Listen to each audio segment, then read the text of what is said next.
accordée. Je vous remercie également pour l'accent que vous avez placé autour de la problématique de la gouvernance dans notre pays. C'est des éléments importants.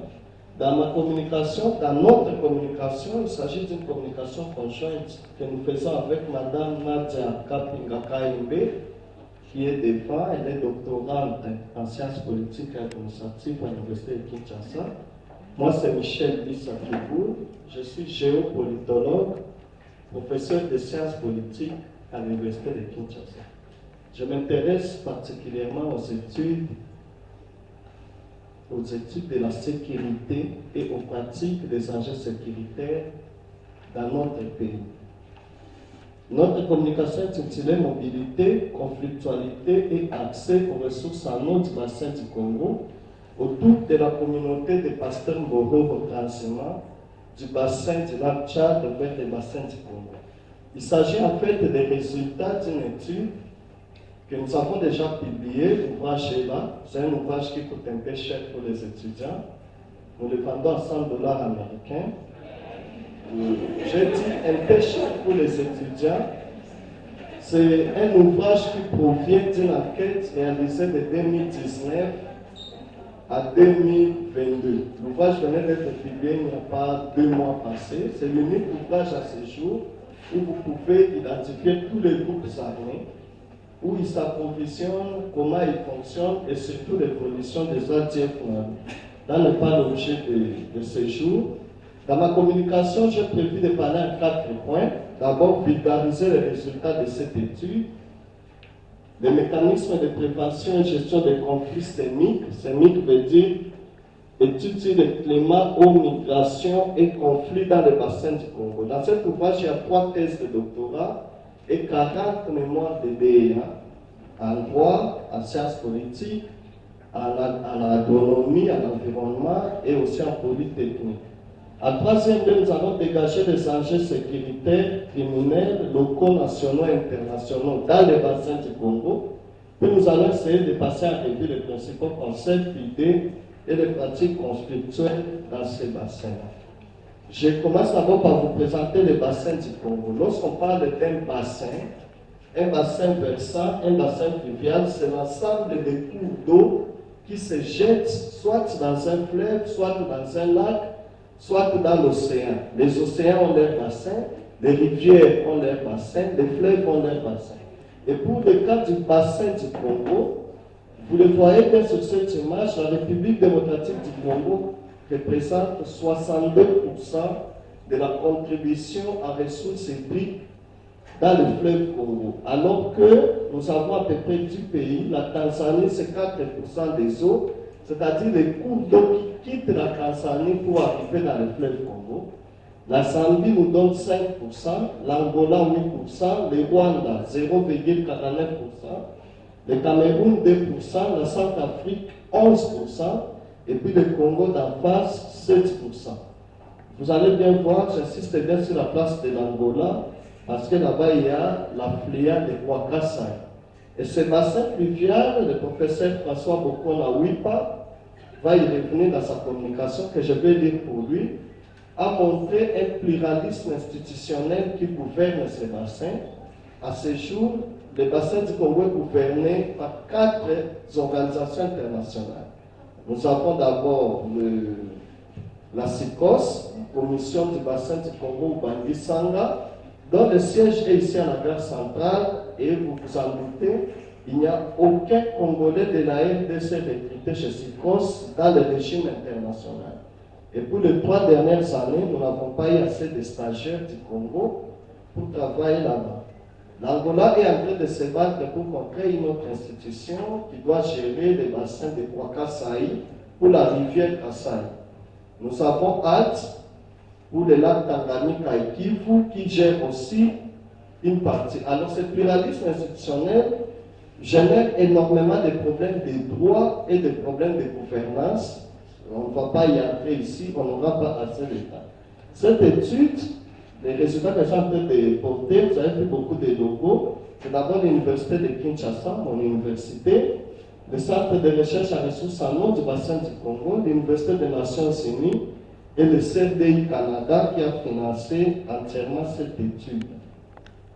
Alors, je préfère commencer vraiment cette communication par la conclusion pour que, au cas où vous me demandez de m'arrêter, que l'essentiel ait été dit.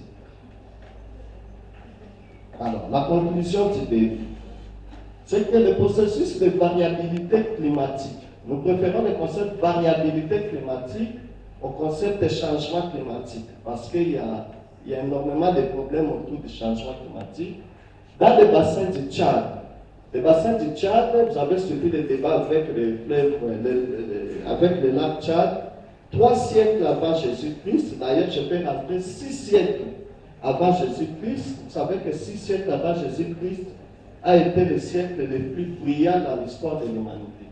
C'est dans ce siècle qu'a vécu Bouddha, dans ce siècle on a eu Confucius, dans ce siècle on a eu énormément de grands savants, en descendant jusqu'à 400 ans après, Platon, Socrate, Aristote, jusqu'à l'an 0 Jésus-Christ. Donc les grands savants ont illuminé l'humanité. Mais déjà à cette époque, le lac Tchad connaissait déjà des périodes de sécheresse.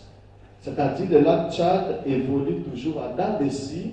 Par moment, le lac disparaît totalement. Après quelques temps, le lac peut réapparaître. Alors, dans ce bassin-là, on a énormément un peuple qui est pasteur et qui bouge de temps en temps à la recherche de pâturage, des ressources en eau et du marché de bétail. Et dans le cadre de la République démocratique du Congo, on a énormément de problèmes, notamment autour du droit de pâturage, l'accès au pâturage et même l'économie de pâturage. Les intéressés peuvent lire les mémoires de DR de Mme Kapinga, qui est très très riche par rapport à ça. La zone d'accueil, c'est-à-dire le bassin du Congo, semble être richissime. Et le prof Lopakala a dit ici, lorsqu'il disait que nous sommes dans une région riche en ressources naturelles, mais attention, les preuves de changement climatique sont déjà dans notre bassin. Et les deux déserts, Sahara progresse en vitesse, Kalahari avoisine déjà de nos marchés.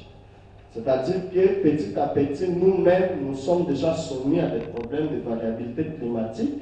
Dans les bases Ouélé, Haute-Ouélé et Touri, de plus en plus, des rivières qu'il était incapable de traverser à pied, les enfants de 10 ans les traversent à pied.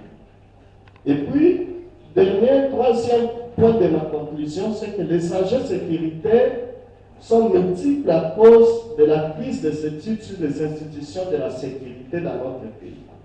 Vous vous en doutez, peut-être que vous ne vous êtes jamais posé de questions. Ici, on m'a informé que nous avons plus d'étudiants de droit et de sciences politiques. Parmi les branches d'études de droit et de sciences politiques, il y a des études liées à la sécurité, aux enjeux sécuritaires. Ces études et ces institutions, c'est notamment la filature, l'espionnage, contre-espionnage, les techniques d'empoisonnement, les risques d'empoisonnement, les enjeux sécuritaires multiples.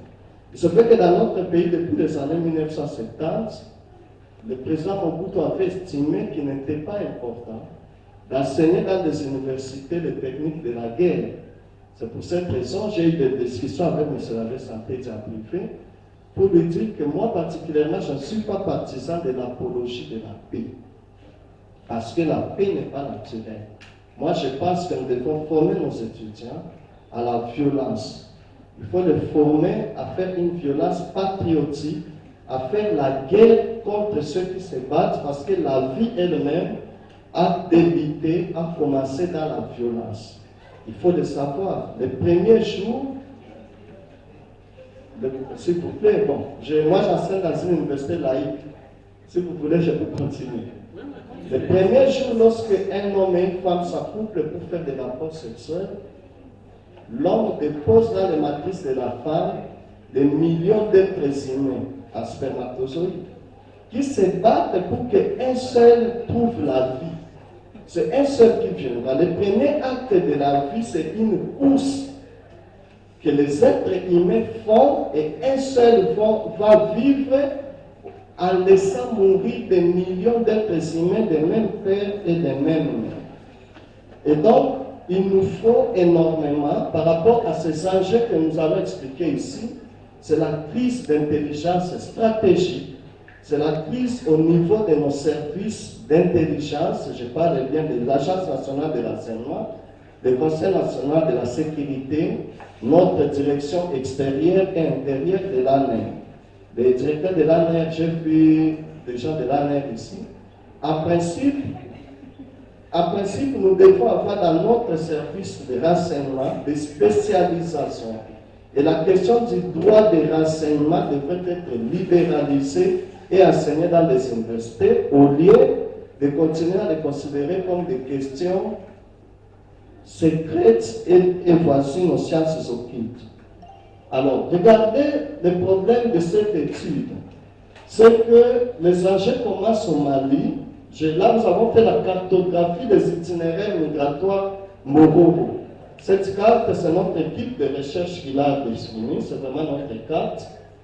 Et on a des migrants qui viennent du Mali, du Niger, de la Libye. Et vous savez que la Libye, c'est devenu l'affaire de l'Afrique. La Libye a eu énormément d'armes, énormément d'hommes bien entraînés, capables de combattre et qui, depuis la mort du président Muammar Kadhafi, sont en divagation. Ils vont se retrouver, les deux grandes portes, vous voyez, Tchad envoie en RCA, Soudan envoie en RCA, Soudan du Sud envoie en RCA, il faut suivre le sens de flèche, et tous vont entrer par le sud d'Ubangui, nord Ubangui, pour se retrouver au Bazouélé, au Touélé et à Ituri, ces couloirs de la mort, ces couloirs qui sont voisins aujourd'hui des Béni et des forêts de Ringeti, où est en train d'émerger une des formes particulières du terrorisme. Pour ceux qui ne sont pas habitués de ces études sécuritaires, il faut noter que pour le terrorisme jusqu'aujourd'hui dans le monde a plus évolué dans les forêts, non, dans les déserts et dans les villes. Le terrorisme dans les déserts, pour le vaincre avec moi, Oussama Ben Laden, le monde a dû dépenser près de 1000 milliards de dollars américains. Pour vaincre le terrorisme dans les zones urbaines, ça a été énormément de milliards de dollars. Mais les terroristes savent recruter des zones les plus brillants qui ont découvert en République démocratique du Congo une zone où il y a des forêts entrecoupées de montagnes et de lacs. C'est-à-dire cette géopolitique des montagnes, des lacs et des forêts va faire générer dans cette zone une forme inédite du terrorisme, et la guerre qui se vit aujourd'hui là-bas et qui émerge dépasse les capacités de la République démocratique du Congo, dépasse les capacités de l'Afrique à ce jour. C'est une question internationale, et si on ne fait pas attention, si en tout cas nous ne comprenons pas que le temps est arrivé de mettre du sérieux dans nos services de sécurité, rassurez-vous, nous allons avoir des bombardements, nous allons avoir des bombes piégées dans les villes et même au Grand Zango un jour. Alors, la mauvaise gouvernance et des ressources foncières, notamment de ces forêts, le professeur Lopak l'a dit ici, favorise la criminalité organisée. Nous avons dans les forêts de Ringeti, c'est pour ceux qui ne sont pas arrivés là-bas, au Grand Nord, plus de 300 kilomètres d'étendue sur lesquels vous ne trouvez ni policiers, ni qui que ce soit. Donc il n'y a pas la présence étatique dans ces forêts, vastes forêts, et donc n'importe qui peut aller développer ce qu'il veut. Mais aussi, il y a eu un problème, le prof Lopak l'a dit, avec les régimes qui se sont succédés. Une des caractéristiques du régime, par exemple, du président Joseph Kabila, c'est que tous les dignitaires ont acquis des fermes. On appelle cela le phénomène d'accaparement des terres. Et dans ces vastes étendues de fermes, personne ne sait ce qui se pratique. La qualité et la quantité de l'information scientifique par rapport à d'autres bassins fluviaux au monde. Quand on regarde le nombre des études qui sont faites dans les bassins du Sénégal, d'ailleurs, en tout cas les bassins du Congo est en retard. Le niveau d'instruction et de croyances religieuses, plusieurs préjugés. Dans notre étude, nous avons constaté par exemple que le nombre de mosquées qui se construisent aujourd'hui dans toute la zone, quand le bassin de Zouélé, est en tout cas à peu près 8 fois plus grand que le nombre des églises, toutes tendances confondues. Et la culture musulmane qui a progressé, nous n'avons rien contre l'islam comme religion, mais je parle bien de la culture musulmane, a favorisé le recrutement, par exemple, de certains groupes armés. Je vous donne un exemple. Nous avons eu un entretien avec un combattant de SADF Nalou. Le témoignage est reporté dans cet ouvrage. C'est un jeune homme du site qu'il faut en Ouvira, mais qui allait combattre dans les forêts de Ringuet pour le compte de SADF Nalou. On l'appelle machine à tuer. Donc il est gauche facile. Et il nous dit ceci. Il était un garçon qui étudiait calmement au Vira, mais ils ont eu là-bas un militaire du contingent onusien. Je dis encore que la MONUSCO n'a rien à voir, c'est un individu. On va lui proposer une prime, une bourse d'études en lui disant qu'il va aller faire ses études à Médine. Dans sa tête, il pensait que Médine a été au Qatar. Il devrait quitter Uvira, Bukavu, Goma, où il allait rencontrer quelqu'un qui allait l'amener. Il arrive à Goma, il rencontre le point focal, les deux se retrouvent dans les forêts de Ringeti, 5 ans durant en train de tuer, en train de massacrer des gens. Donc le mode de recrutement, quand on regarde les infrastructures sociales et éducatives de l'Église catholique, des églises protestantes, dans cette zone, n'ont pas suivi la progression des infrastructures islamiques, y compris dans la culture. Regardez à Kinshasa de plus en plus, les jeunes sont contents de porter des tenues musulmanes pour aller dans des fêtes. Alors, on a un problème de conflits qui sont porteurs de plusieurs enjeux sécuritaires et criminels et des impacts sur la diversité naturelle et culturelle. Les conflits locaux, même violents, ne débouchent pas nécessairement sur un engrenage de violence. C'est important. Alors, au niveau de perception, des liens entre les migrations, est-ce que vraiment ce sont les migrants moraux qui expliquent la montée de la violence à tendance terroriste dans notre pays? Nous disons non. Il y a plusieurs facteurs. D'ailleurs, depuis l'arrivée massive de Mbogoro dans notre zone d'études, on a résolu aussi un problème de la sécurité alimentaire, notamment en protéines animales. Ces Mbogoro amènent énormément de viandes qui sont consommées dans toutes les carrières des mines, qui sont consommées dans des ménages, et donc il y a aussi des aspects positifs apportés dans le phénomène Mbogoro.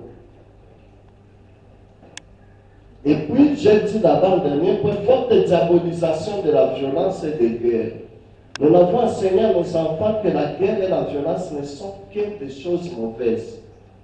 Et pourtant, il existe une économie de la guerre. Et pourtant, il existe des droits de la guerre. Et pourtant, la guerre est un phénomène naturel. La sécurité et la paix sur son territoire est perçue par 27% de nos enquêtés comme étant une menace. En tout cas, assurez-vous qu'aujourd'hui, quand nous posons la question aux habitants de Haute-Ouélé, de Bas-Ouélé, de Lituri, selon vous, quelle est la principale menace à la sécurité locale? 27% de la population cite l'État. Ils disent que l'État est une menace. Il faut que l'État réfléchisse et que l'État s'observe lui-même.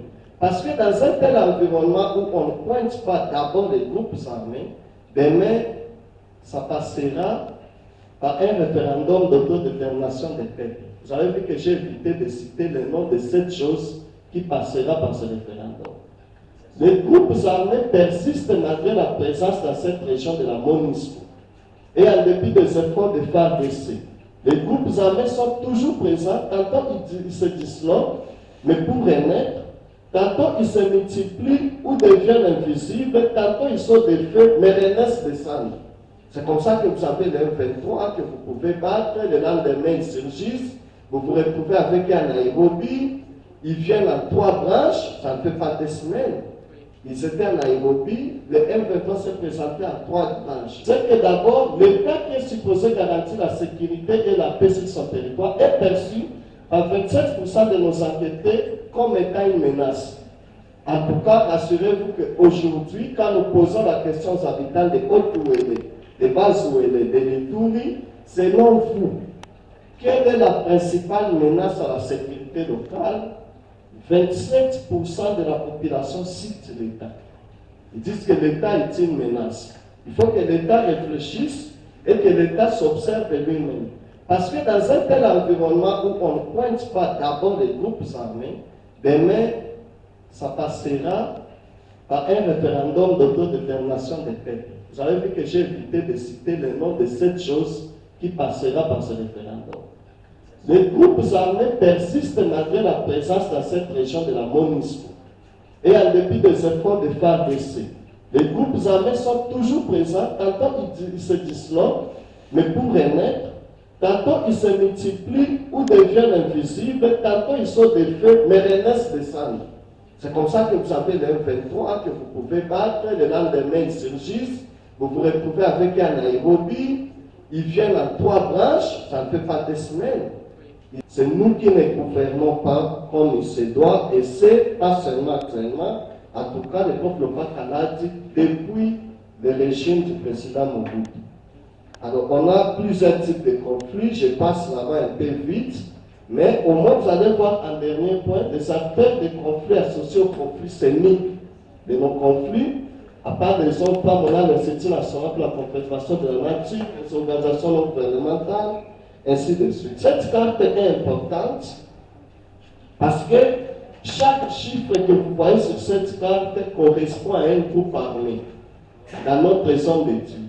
Et la couleur verte correspond à une aire protégée, soit parc national, ainsi de suite. Alors, regardez très bien comment est-ce que ces numéros couvrent des parcs nationaux, dont certains sont des aires protégées de l'UNESCO, patrimoine commun de l'humanité. Ça montre que ces aires sont devenues des bastions des groupes armés. Et là-dedans, quand on a Bondo, ici à Bondo, en face à Moumou, en RCA, nous avons la réserve de Ngangalana Bondo, en RCA, qui est un parc national de 800 km. Et les 800, vous savez, d'ici Matadi, c'est 350. C'est 800 km et ce parc couvre aussi bien la zone de Centrafrique que la zone de la RDC. Et dans cette zone-là, 800 km du côté congolais, nous n'avons aucune infrastructure militaire. Ni camp militaire, ni réserve, ni poste de l'armée, ni poste de la police. Personne n'est là. Moi, j'ai traversé cette zone pendant à peu près 3 semaines et donc il n'y a personne. 800 km. Et c'est dans cette zone que la LRA se trouve, parce qu'on est aussi avec le Soudan du Sud, c'est dans ce territoire, ils peuvent se mouvoir à gauche ou à droite comme ils veulent. Alors, je saute beaucoup d'éléments vu que le temps fait défaut. Les causes de ce conflit, on l'a dit, la qualité de la gouvernance étatique.